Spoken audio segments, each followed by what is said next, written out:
Our name is Educators for Fair Consideration.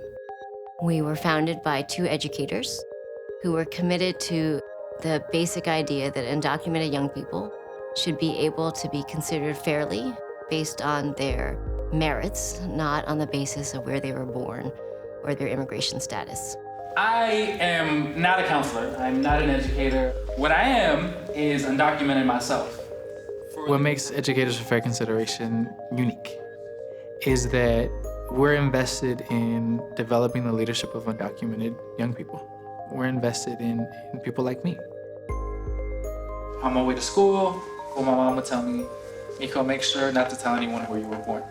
Make sure not to tell anyone where we're from. Make sure not to even, in fact, actually don't even speak Spanish in public.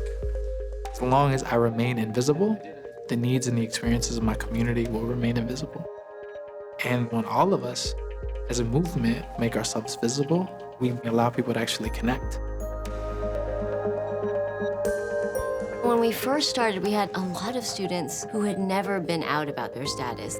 And it was so gratifying to see when we got a really timid or shy scholarship student who suddenly came into our community, and then they saw all these other students and they were like, wow, they're really bold and they're really amazing and I'm really amazing too, and we should speak up for ourselves.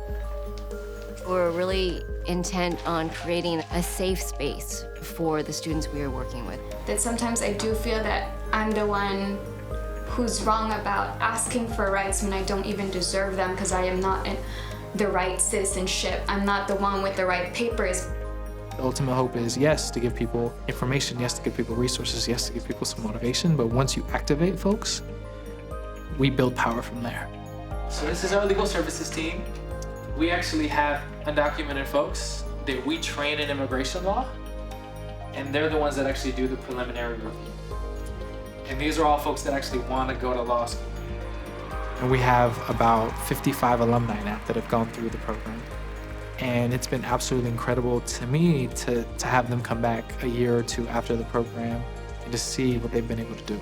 That they've been able to go to graduate school, they've started their own community groups. I was able to form an organization called Pre-Health Dreamers, where we have over 200 undocumented students across the entire nation who are also pre-med and aspiring health leaders. E4FC was a platform where I could create an organization because I felt I had the support, I felt I had the resources to do that. Now I not only feel safe in E4FC, I also feel safe in other spaces that I've been able to tell about my status and feel comfortable and feel proud.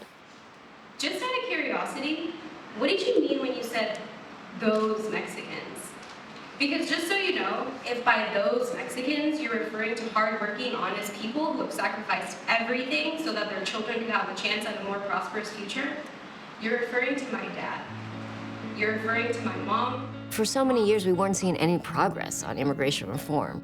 And so we wanted the success of our organization to be based on what the students were learning and doing themselves, right? And the ways that they were going to be profoundly different because of our programming, no matter what happened with reform.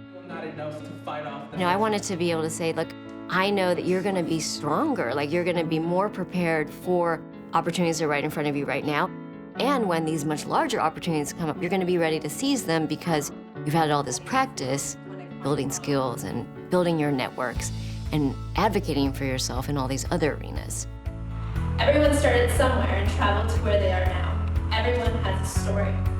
This is my journey to freedom, and I'm just really fortunate to be with so many people, both at E4FC, but also in the broader community, tens of thousands, hundreds of thousands, millions of people, all moving towards our own freedom. And that has been, for me, the most powerful experience, the most healing experience, and that's what keeps me going.